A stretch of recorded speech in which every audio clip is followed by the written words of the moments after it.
Like I said last week, Summer doesn't need this show. She doesn't need fame. She needs therapy. And Nick, oh my gosh, this is the first time I was feeling you and you were pulling at my heartstrings, Urkel.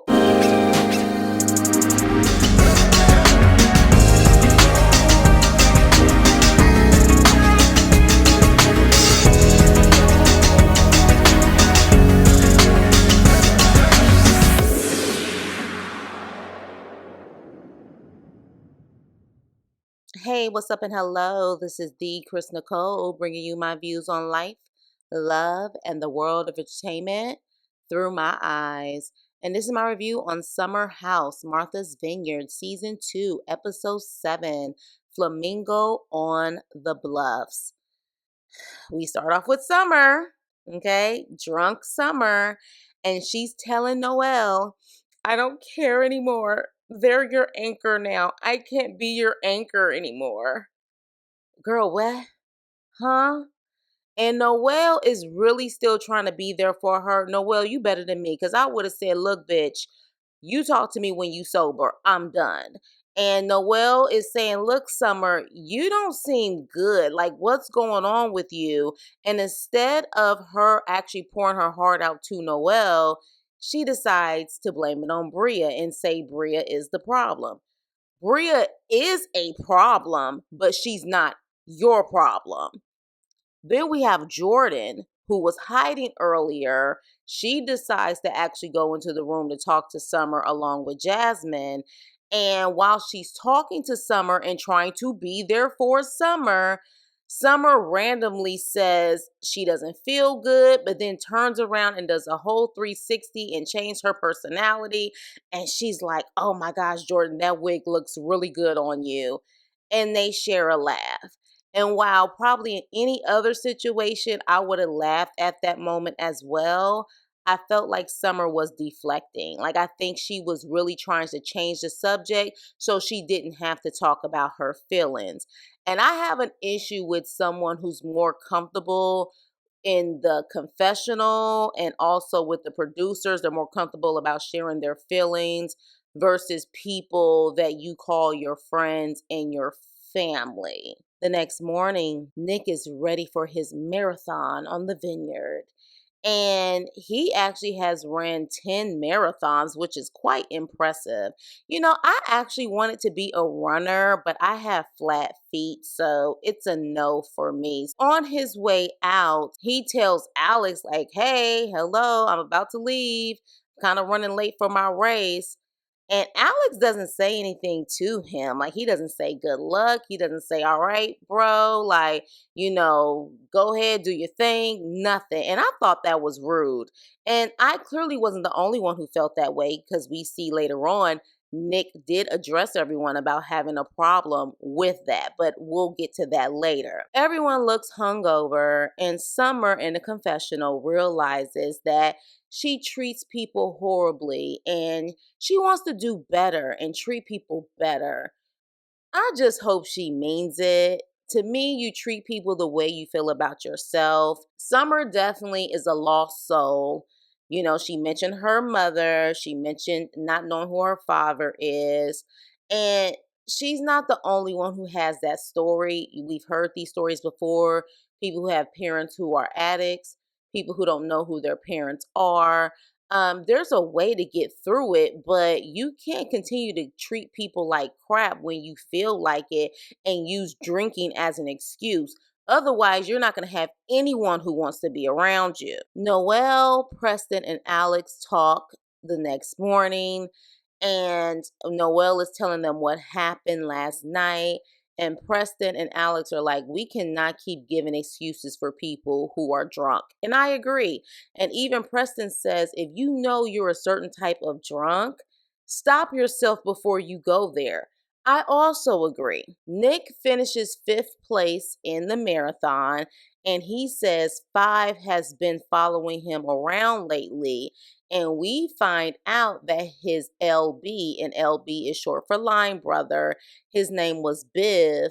Biv was the number 5 on the line. And we find out that I guess he has recently passed. Noelle talks to Summer, and Summer is still blaming Bria. And again, she claims she also doesn't remember what happened last night. She claims she doesn't remember even putting hands on Noelle. And in my opinion, I think she's full of it. I think she's lying.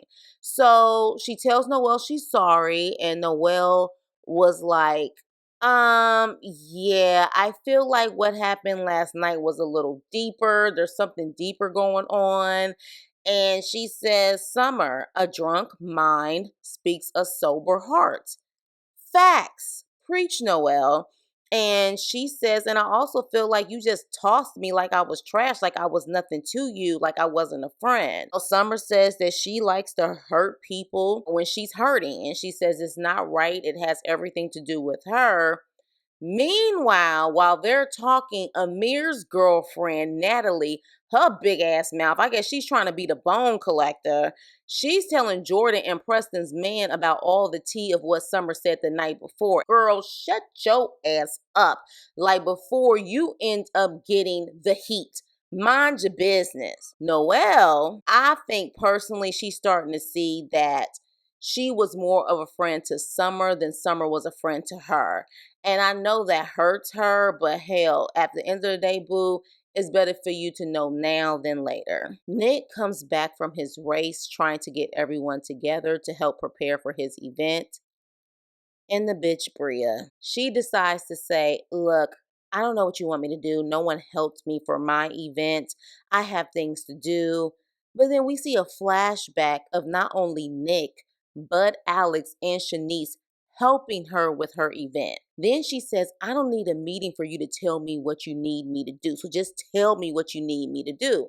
And Nick is looking at her like, Heifer, I'm trying to tell you if you would let me talk.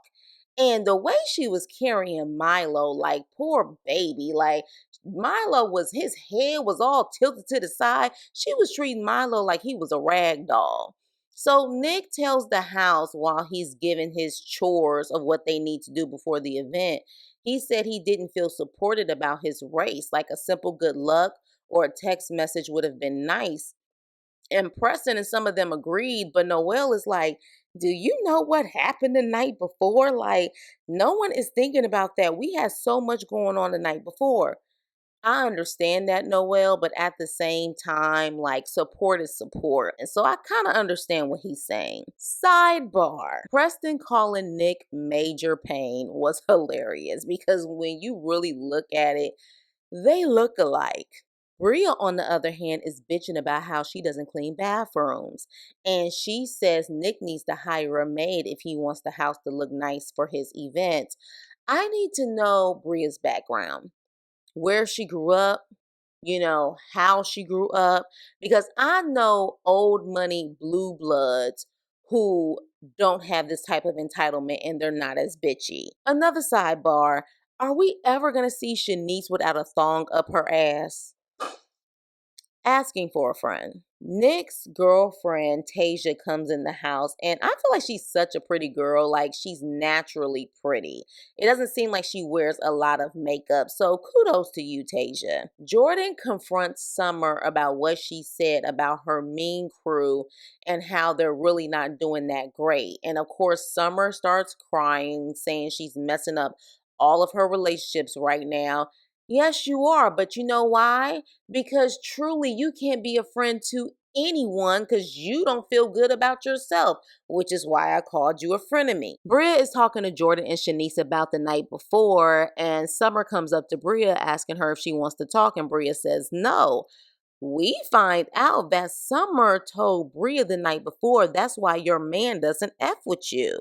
And I guess Bria told something to Summer in confidence about her relationship with Simon. Wow, Summer, you're that type of friend, huh? A friend tells you something personal, and when you get drunk and pissed off, you decide to use that against them. I'm disgusted. Mariah talks to Amir. I loved Mariah's look. I loved her glasses, but she wants to talk about the dog clothes in the laundry again. And she's like, aren't you in real estate? Like, you don't know about home etiquette? And I'm like, what does that have to do with anything? And even Amir said the same thing. And I'm also like, what men have you been around, Mariah? Like, all the men that I know, they don't know how to do laundry. Child, they'll put the whites and the colors in the same freaking load. They don't care as long as it's clean. Amir's like, okay, well, look, I apologize. And Mariah's like, yes, because you're the reason why a lot of that stuff went down. And I'm like, no, he's not the reason why you decided to put hands on Bria. That was you. Because if I'm not mistaken, the night before, you were pissed off because people left your moon magic meditation shit that you were doing, and you were pissed off at everyone else, and you decided to take it out on Bria. So, Mariah, get over it. Now, sidebar, Nick makes it seem like he's all about the luxury. And you can dress up all you want, but baby, I saw pizza boxes and styrofoam platters. Um, that's not posh. This is why I say sometimes people need to humble themselves because, baby, you're in Martha's Vineyard and you make it seem like you are the creme de la creme. I'm gonna need for you to act like it. Where's the damn caviar? Summer is now getting another talk with Preston about what she said, and Summer says that she just felt like everything has been so heavy and she doesn't feel like their friendship is just really about having fun and laughter. But she claims that, look, it's just her, Preston, you're my family. And Preston and Jordan, they're in the confessional and they say, look, I don't want a friendship that's just about laughter. Like, I want, the rough stuff. I want the arguments. I want the crying. I want us to have that balance. And I agree with that to a certain extent, but it just seems like based on what we've seen on this show, especially this season, their friendship has been very judgmental, heavy. It's a little too much. That's why I was calling them the mean crew, because they're always talking shit. Noelle's friend comes to the party and has on the same color as Jordan. And when she walks by, Amir says out loud, "Is that Jordan?" And then Fatal Attraction Natalie, his girlfriend, is like, "You said, is that Jordan?" And I was like, okay, bitch. What? Like, what's wrong with him saying that? You gotta go. You have to go with your insecure ass. Nick calls everyone outside, and we get more details about his line brother, Biv. And apparently, he drowned, and Nick said he was a good swimmer. So, look, I'm a G, you guys. I consider myself someone who doesn't really cry often, but I teared up during this scene because as someone who has gone to college, undergrad, the sisterhood, the brotherhood that you gain while you're in school, there's nothing like it. And to lose someone where you can't even say goodbye to them, I just felt his pain. I really did. I was shocked though that Nick went to an HBCU. I'm not gonna lie. Let me tell you something. HBCU, D9, Divine 9, the Greek world, I can usually spot that from miles away. I can sniff it out. I was shook to find out that Nick went to an HBCU. And then when they start talking about historical Black college and university life and Divine 9 life, Alex started speaking on it, and I said, don't tell me he went to an HBCU. If he also went to an HBCU, you know what? My radar is off. But then again, I come from a different generation. So maybe it's a good thing that my radar is off because my generation wouldn't do a show like this, okay? If you know, you know.